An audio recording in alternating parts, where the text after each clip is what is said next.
Hello, greetings, and welcome everyone to this news video. I am the Ninjaneer. The topics we're covering today are as follows.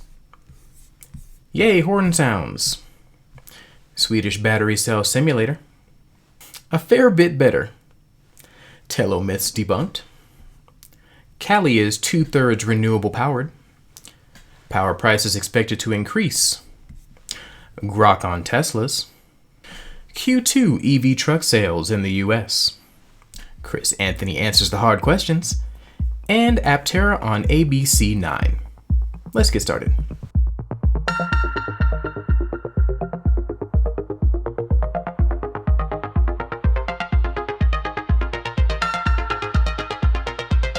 The first thing I wanted to do in this video is tell you guys how much I appreciate you. I haven't done that in a while.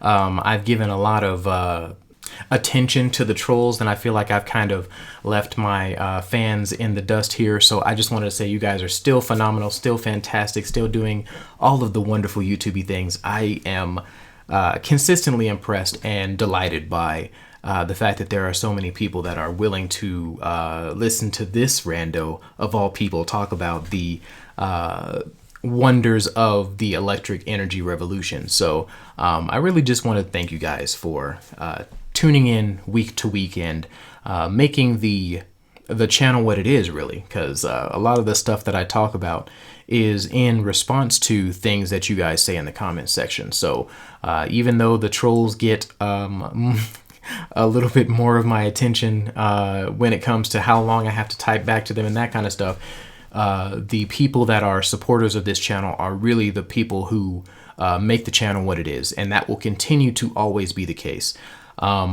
Yeah, I appreciate y'all, man. I just can't say that enough.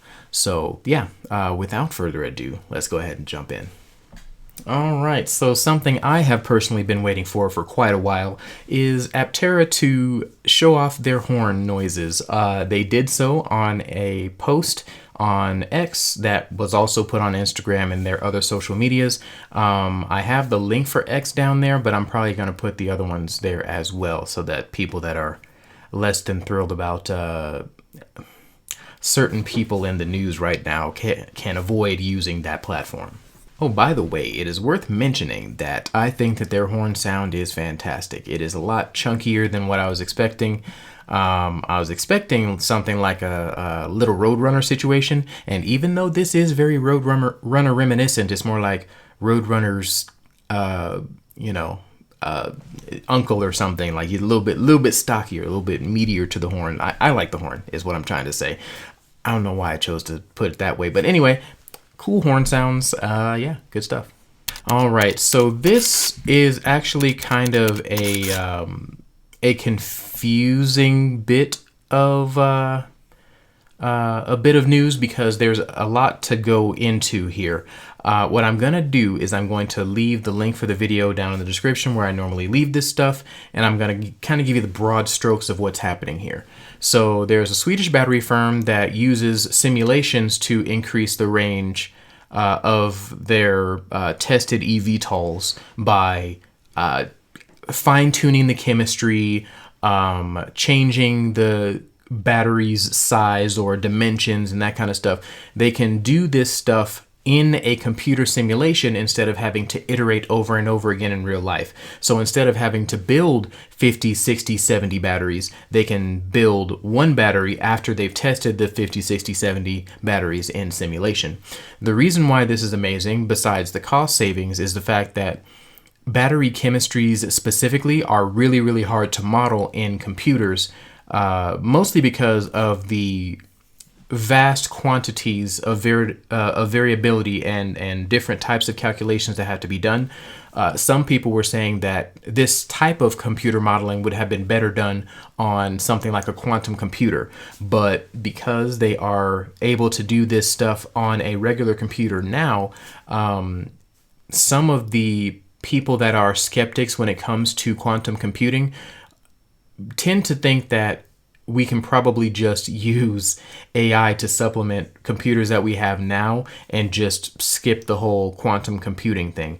I disagree with that assessment for several reasons, but mostly because if quantum computing is as interesting or potentially useful as people are saying it is, adding AI on that would be pretty dang awesome. So I don't know. Swedish firm is putting together battery simulators. Has a Swedish firm has put together a battery simulator. That battery simulator is taking cost out of developing batteries for EVs and eVTOLs and things like that. Oh, by the way, an eVTOL is an electric vertical takeoff and landing vehicle. So basically a flying car. In this case, something that looks like this guy here. But yeah, eVTOLs are pretty cool. I don't know how future-y they will be, how far in the future it'll take for people to actually make this a thing. But yeah, I think it's a cool technology. And Chris Anthony kind of alluded to the fact that they wanted to make Aptera fly, so I'd be all the way down for that. Anyway, yeah, so very interesting technology, very interesting software. I kind of want to see it in action, but I could not find anything online that shows how this works for probably proprietary reasons. But yeah, cool stuff.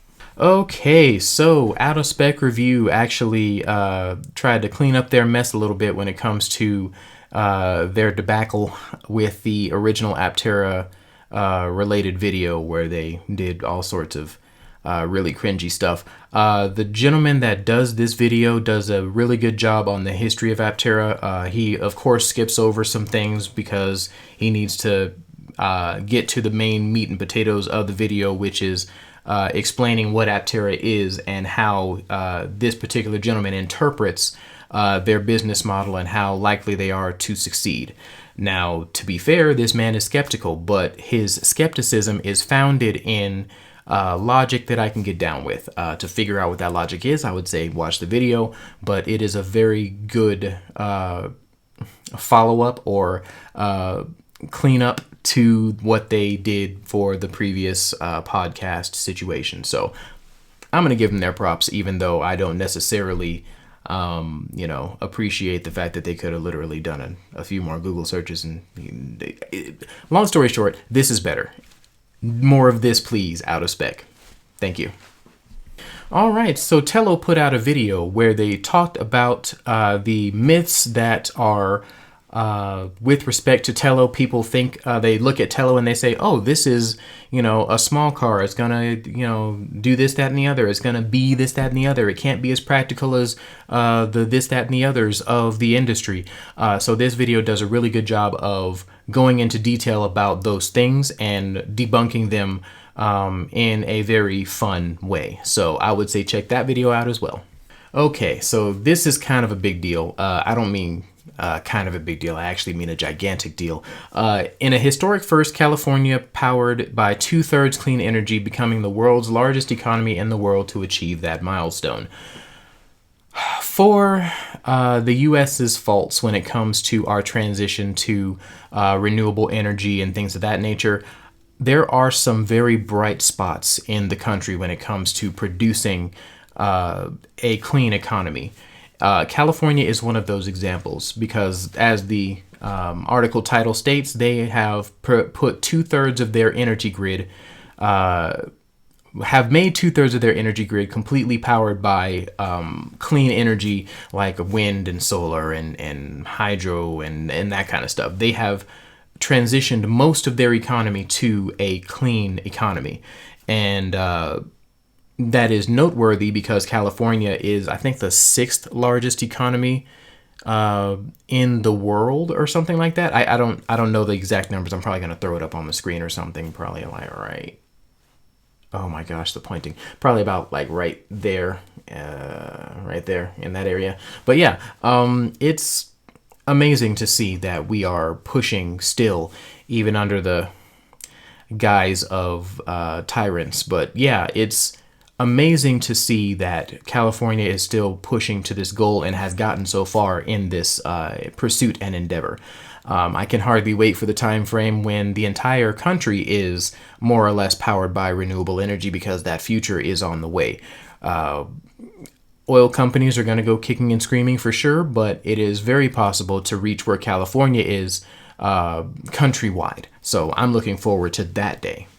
By the way, this is not to diminish the achievement that California has done here. This is outstanding, and the fact that the whole country could do it is not saying that because California did it, it's less awesome than if the country were to do it. This is fantastic because it shows the rest of the nation that it is possible and profitable to do so. Okay, so I always have mixed feelings when it comes to reporting on stuff like this, because when it's preventable, when you could have relieved yourself of the future issue, like, I'll put it this way.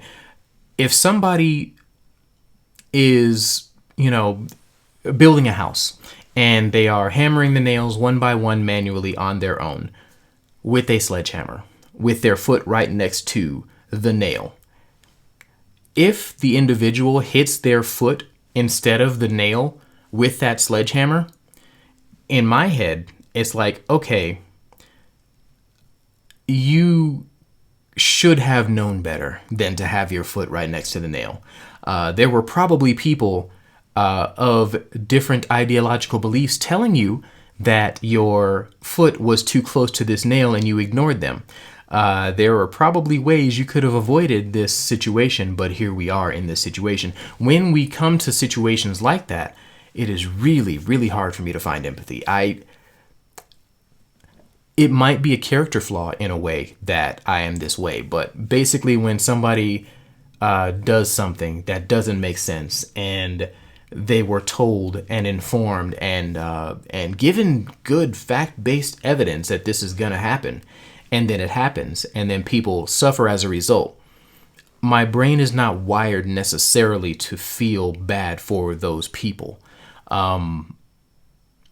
Empathy has a limit in my brain right about there. Anyway, power prices are expected to soar under the new tax cut and spending law.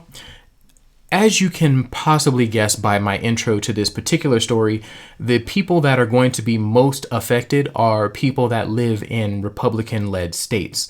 There is a list in this article for the states that are going to be most affected, and all of them are red. All of them. This tax bill has set it up for the people that are most vulnerable, most in need of a break, by and large, to have that much more burden put on them. I don't know how to feel bad for those folks. But at the same token, I do believe that this is worth a conversation, because maybe I will speak to some of those folks in this video and, implore them, impress on them the fact that this big, beautiful bill is having a direct effect mostly on them, and in a negative way. I don't know if you guys remember, speaking mostly to Republicans now, these prices were expected, based on what Trump was saying, to go down. Power prices were supposed to go down. Egg prices were supposed to go down. Mortgages and whatnot were supposed to go down. Salaries were supposed to go up. I don't know necessarily about that last part because they've been really quiet on the reporting for that, but all of those other things have gotten more expensive. And not only are they more expensive now, there's really good evidence to show that they are going to be more expensive later.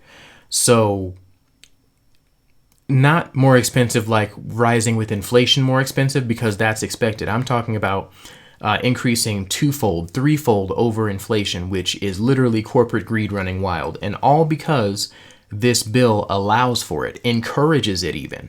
So yeah, I don't know. I'm probably speaking to the void when it comes to trying to get through to some Republicans. I know there are some of you out there, I've met you while I'm running around and doing my political stuff, that are really down to earth, really sensible, and see what is going on. But for those that are less sensible, I don't know. I want to reach everybody. I want to say that everybody has a a chance to do better for themselves if they have fact-based research to lean on. And a lot of Republicans just don't have that.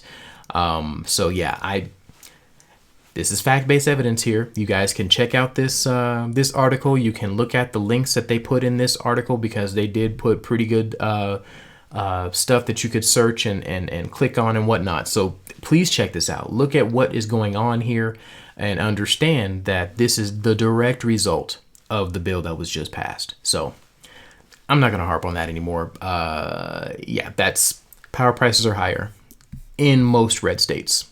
All right, Tesla adds Grok to their vehicles. The video that I have up here is Tello EV, his take on the situation, and he brings up something kind of hilarious in that they chose to announce this now, directly after Grok went on a spree of talking points that would be really close to being considered Yahtzeism and glorifying Mittler. So it's wow. The timing for this announcement is what is wild to me, and what was wild to Telosiv, to Drew here. It's what a strange choice is all I'm going to say about that. It's what a strange choice. I hope that Grok proves itself useful, maybe, but yeah, none of what Grok is right now is going to help Tesla's current image. So, whew. Anyway. Okay, so Q2 2025, there are automotive folks that put out data, specifically Cox Auto, for the sales for EV trucks during this past quarter. So, as you can see, Ford F-150 Lightning is on top. Hummer EV is close behind that. Followed again very closely by the Cybertruck.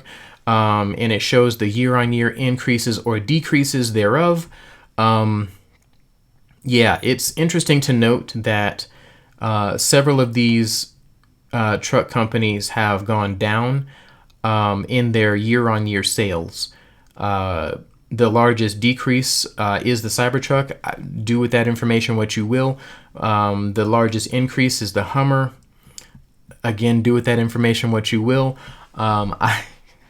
I don't know. I heard from a friend of mine who has ridden in the Hummer EV that it is a fantastic vehicle, and you know, it's just gigantic and heavy. Yeah, maybe it has utility that I don't understand, but yeah, Hummer EV has the largest increase. Cybertruck has the largest decrease. The rest of these vehicles are starting to do really well with respect to their unit sales. Yeah, there's a full link for this data on the post, so I'll let you guys check that out. I might end up copy pasting that into the links, but I might not end up being able to do that. We'll see how it goes. All right, so Chris Anthony does a fantastic interview, or at least the first part of a fantastic interview with Chris Anthony, with Steve from Aptera Owners Club. And yeah, basically this interview has two parts out right now. I've only seen the first part, but Steve does a phenomenal job with his questions here. I believe that the questions here are the most hard-hitting, which is interesting because he says Chris Anthony answers the tough questions. I'm assuming that parts 2, 3, and 4 are all going to be progressively more difficult questions to answer, but I don't know that yet because I haven't watched part 2. It seems like this could be a very good interview in full when it's all released. I just wanted to cover it to let you guys know that it's happening and to watch them as they come out. He seems to be releasing them daily. Okay, so NBC News 7 in San Diego did a story on Aptera. It was a very short little blurb. It was 2 minutes 45 seconds, but it was very fun to watch. Very good questions asked here as well. Yeah, I just liked this little blurby. It was fun to look at, fun to listen to.